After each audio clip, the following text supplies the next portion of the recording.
যাচ্ছি ঈদের নামাজ পড়তে। সামনেই হচ্ছে ঈদগাহ ফিল্ড, হাজার হাজার লোক যাচ্ছে। আজকে ঈদের দিন, খুশির দিন হিসাবে এই দিনটা উদযাপন করা হয় গোটা বিশ্বের মুসলমানদের মধ্যে।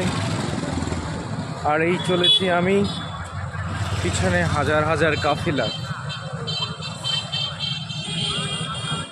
আর এই যাচ্ছে আমার সামনে এত এত লোক।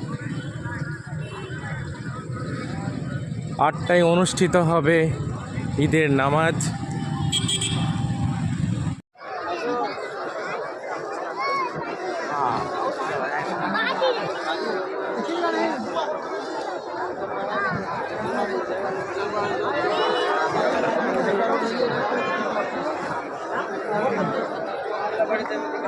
Sandal kulha, ha?